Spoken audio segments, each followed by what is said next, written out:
Good morning. आज हम लोग पढ़ेंगे साइंस के टॉप 20 एक्सपेक्टेड क्वेश्चन जो कि आने वाले शिफ्ट के लिए बहुत ही इंपॉर्टेंट होगा। ठीक ना। पहला क्वेश्चन है, आलू का जैविक वैज्ञानिक नाम क्या है? तो सोलेनम ट्यूबरोसम। ठीक, पहला ऑप्शन सही है। ठीक, तो ऐसे ही टमाटर के पौधे का दिया हुआ है, प्याज का दिया हुआ है एलियम सेपा, और एलियम सैटिवम दिया हुआ है लहसुन का। ठीक, तो इससे पूछ सकता है। नेक्स्ट क्वेश्चन, प्रोटीन में अमीनो एसिड का प्राकृतिक रूप में पाए जाने वाले रूप है। ठीक, केवल एल एमिनो अम्ल होता है।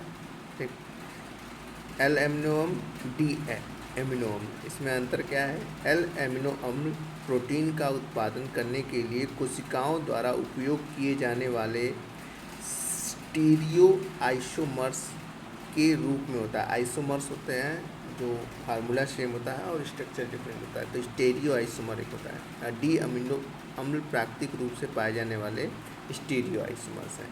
ए प्राकृतिक रूप से हैं, एक कोशिकाओं द्वारा उपयोग किए जाने वाला स्टीरियो आइसोमर है। ठीक ना, ये सब एग्जाम्पल दिए हुए हैं। ठीक, नेक्स्ट क्वेश्चन तीसरा, निम्नलिखित में कौन संयोजन मतलब कॉम्बिनेशन रिएक्शन है तो जो 2 से 1 बन जाए? तो 2 से 1 पहला ही बना है, ये तो डिस्प्लेसमेंट रिएक्शन कर सकते हैं दूसरे को। तीसरा है डिकम्पोजिशन रिएक्शन, मतलब डिकम्पोज होके टूट के 2 बन गया है।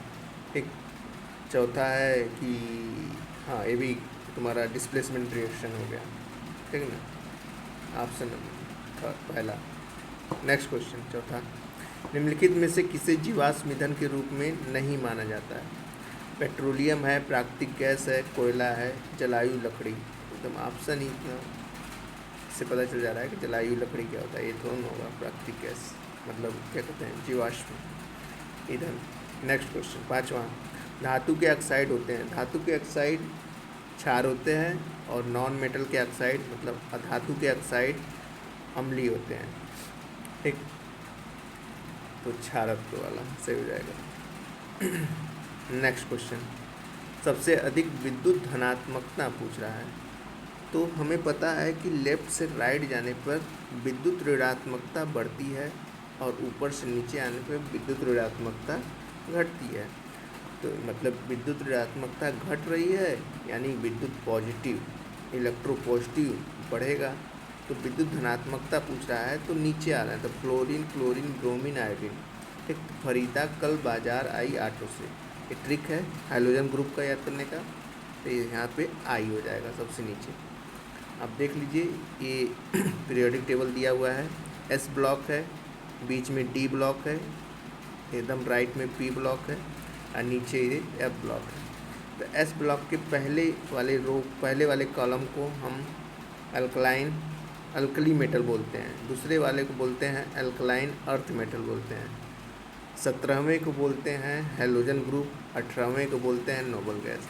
ठीक, लेफ़्ट से राइट जाने पर विद्युत ऋणात्मकता बढ़ती है, आयनाइजेशन एनर्जी बढ़ती है, इलेक्ट्रो अफिनिटी बढ़ती है, बस साइज घटती है। बाएं से दाएं जाने पे साइज घटती है और ऊपर से नीचे आने पे साइज बढ़ती है।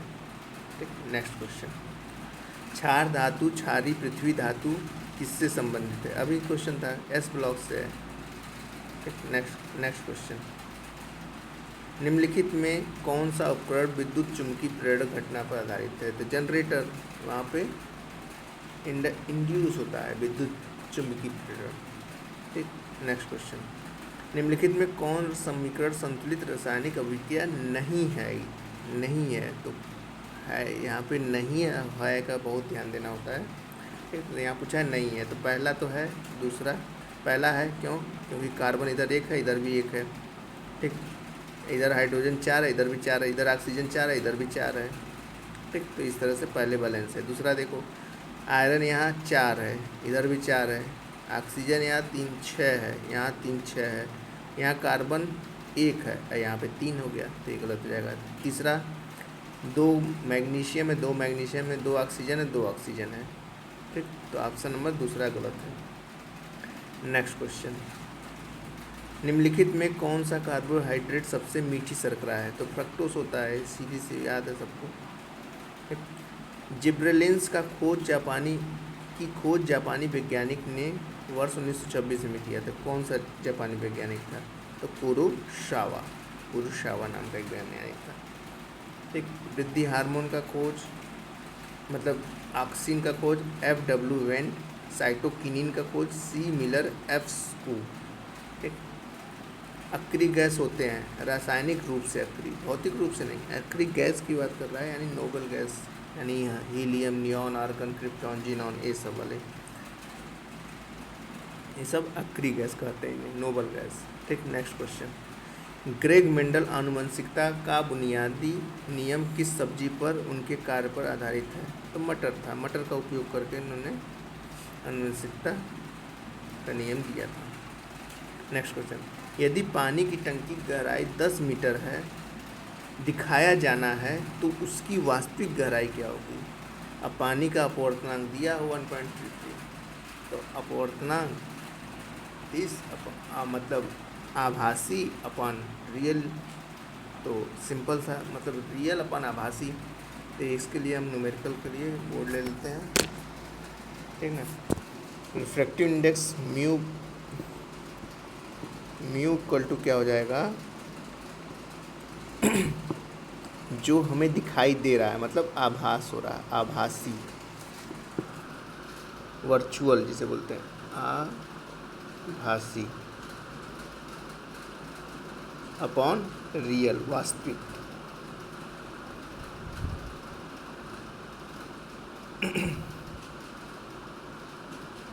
नहीं सॉरी गलत हो गया, वास्तविक अपॉन आभासी। ठीक। रिफ्रैक्टिव इंडेक्स कितना दिया हुआ है? 1.33 और रियल हमसे पूछ रहा है, वास्तविक पूछ रहा है, अपॉन आभासी दिया हुआ 10 मीटर हमें आभास मतलब ऊपर दिखाई देता है ना, तो यहाँ हम क्रॉस मल्टीप्लाई करेंगे तो यह आ जाएगा 13.3 मीटर। तो रियल कितना होगा? उसकी गहराई 13.3 मीटर हो जाएगा। Next question, 13.3 metre. ठीक, गलती स्टिक हो गया, 13.3 मीटर है। नेक्स्ट क्वेश्चन, पोटेशियम का प्रतीक। तो प्रतीक का बहुत क्वेश्चन आता है, जैसे W है, टंगस्टन का होता है। पोटास लगेगा P है, लेकिन K होता है। ठीक, ऐसे ही लेड का Pb होता है, टीन का Sn होता है। तो ये कुछ इम्पोर्टेंट हैं जो कि हमें याद रखना है, जैसे टंगस्टन हो गया, प्लेटिनम हो गया। टंगस्टन बहुत इम्पोर्टेंट है। ठीक, नेक्स्ट क्वेश्चन, विटामिन डी का वैज्ञानिक नाम? कैल्सीफेरॉल। टोकोफेरॉल विटामिन ई का है। ठीक, विटामिन सी का एस्कॉर्बिक एसिड होता है, एस्कॉर्बिक अम्ल होता है। विटामिन B9 का फोलिक अम्ल होता है। देखिए सब दिया हुआ है वैज्ञानिक नाम। ए का रेटिनॉल, ई का टोकोफेरॉल, B2 राइबोफ्लेविन, B1 का थायमिन, डी का कैल्सीफेरॉल। नेक्स्ट क्वेश्चन, आयनिक यौगिकों का निर्माण सबसे आसानी से होता है? उच्च विद्युत अणु बंधुता एवं कम आयनीकरण एनर्जी। ठीक ना। नेक्स्ट क्वेश्चन, विद्युत अपघटन के दौरान कैथोड इलेक्ट्रोड द्वारा कौन सा गुण प्रदर्शित होता है? न्यूनीकरण, उसे न्यूट्रलाइजेशन कर देता है कैथोड। ये देख लीजिए, कैथोड पे न्यूट्रल कर दे रहा है, +2 था, 2 इलेक्ट्रॉन न्यूट्रल, यहाँ ऑक्सीडेशन हो रहा है एनोड पर। नेक्स्ट क्वेश्चन, 10 ओम प्रत्येक 10 प्रतिरोध समांतर जुड़े हुए हैं, तो समतुल्य प्रतिरोध। तो सिंपल सा 1/R = 1/R1 1/R2 वाला फार्मूला लगाकर इसे कर सकते हैं हम। ठीक है, 10 है, 10 ओम का है, तो 1 पैरेलल के लिए क्या होता है? 1/R = 1/R1 + 1/R2 ... ऐसे ही चलता रहेगा जितना रहेगा। तो 10 है तो 10 कर लो, 1/10 + 1/10, ऐसे ही 10 बार जाएगा, 1/10 10 बार। ठीक, इसे LCM लेंगे तो 10 आ जाएगा, ऊपर 1 1 1 10 बार, तो 10/10 यानी 1 ओम आ जाएगा। 1/R = 1 ओम, तो R = भी 1 ओम ही रहेगा। ठीक, नेक्स्ट क्वेश्चन, इसका आंसर हो जाएगा 1 ओम। सीरीज में होता तो 100 ओम हो जाता है, क्योंकि R बराबर R1 plus R2 plus R3 ऐसे हो जाता है। आवर्त सारणी में एक पंक्ति में जाने पर विद्युत ऋणात्मकता बढ़ती है, बाएं से दाएं जाने पर विद्युत ऋणात्मकता बढ़ती है। आवर्त सारणी में एक पंक्ति में जाने पर विद्युत धनात्मक घटती है, तो विद्युत ऋणात्मकता बढ़ती है तो धनात्मकता घटेगी, तो बाएं से दाएं दोनों ही होगा। ठीक, थैंक यू सो मच।